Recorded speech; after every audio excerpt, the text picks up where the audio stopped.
సంతానం లేదు గురుగారు అని చెప్పి చాలామంది అనుకుంటుంటారు.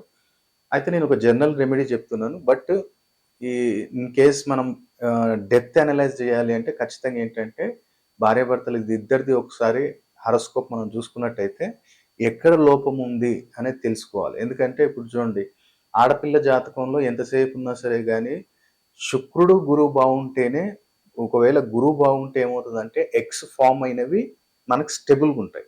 చాలామంది చూడండి, ఇప్పుడు వాళ్ళకి ప్రెగ్నెన్సీ అయితే కన్ఫర్మ్ అవుతుంది గానీ మిస్‌క్యారేజ్ అయిపోతుంటది. లేదనుకుంటే ఆహ్, అది కన్ఫర్మే కాదు. ఎగ్స్ ఫార్మ్ అవ్వకుండా ఇప్పుడు శుక్రుడు బాలేడనుకోండి, ఆటోమేటిక్‌గా యూటరస్ రిలేటెడ్ ప్రాబ్లమ్స్ ఉంటాయి. అక్కడ ఇన్ఫెక్షన్స్ కావచ్చు. ఎగ్స్ అనేది ఫార్మే కావు. ఇప్పుడు గురువు బావుంటే లాంగ్ టర్మ్ ఫార్మ్ అవుతది. కన్సీవ్ అవుతారు. వీళ్ళు డెలివరీ అవుతుంది.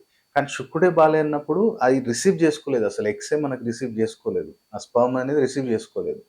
కాబట్టి ఒకవేళ జాతకం చూసినప్పుడు టోటల్‌గా మనం అనలైజ్ చేసి భార్యాభర్తలది ఇంకా బెస్ట్ రెమెడీ చెప్పొచ్చు. ఒకటేంటంటే జనరల్ రెమెడీ నేనొకటి చెప్తున్నాను. శివయ్యకేంటంటే మీరు సోమవారం శివయ్యకి అష్టగంధము, నెయ్యితోటి అభిషేకం చేయటం మొదలుపెట్టండి. ఎవరైతే సంతానం కావాలనుకుంటున్నారో. దాంతో పాటు మీకు దగ్గరలో ఎక్కడైనా రావి చెట్టు, వేప చెట్టు 2 కలిసుంటే అక్కడ మీరు మంగళవారం రోజు నెయ్యితో దీపారాధన చేయటం మొదలుపెట్టండి. అలాగే మీరు ఇంట్లో ఏం చేయండంటే మంచి ఒక ఆహ్, మీకు ఒక అబ్బాయో, అమ్మాయో కావాలి గదా! లేదంటే ఒక అబ్బాయి, అమ్మాయిది ఒక ఫోటో తీసుకోండి. ఒక ఫోటో ఏదన్నా ఆన్‌లైన్ మీరు ప్రింట్ ఔట్ తీసుకొని, నాకిలాంటి అబ్బాయి మంచి ఇట్లా ముద్దుగా బొద్దుగా ఉండాలి అని చెప్పి మీకు ఏదో ఒకటి ఉంటది మైండ్‌లో. సో, అలాంటి ఒక ఫోటో తీసుకోండి. తీసుకొని ఏం చేయాలంటే, ఈశాన్యం నుంచి వాయువ్యానికి సెంటర్ పాయింట్ చేయండి.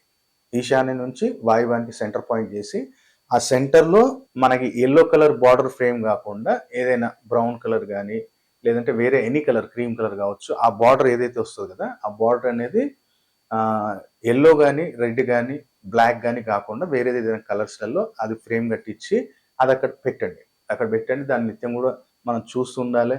మనం వాయువ్యము అంటే వాయువ్యం నుంచి ఈశాన్యం నుంచి వాయువ్యం మధ్యలో సెంటర్ పాయింట్ ఏంటంటే, మీ సంతానం కావాలనుకుంటున్నా, లేదంటే మీ సంతానం మంచిగా ఎదగాలి అనుకున్నప్పుడు అక్కడ ఫ్యామిలీ ఫోటో కావచ్చు, పిల్లల ఫోటో కావచ్చు మనం ప్రిఫరెన్స్ ఇస్తాం ఆస్ట్రో వాస్తులో.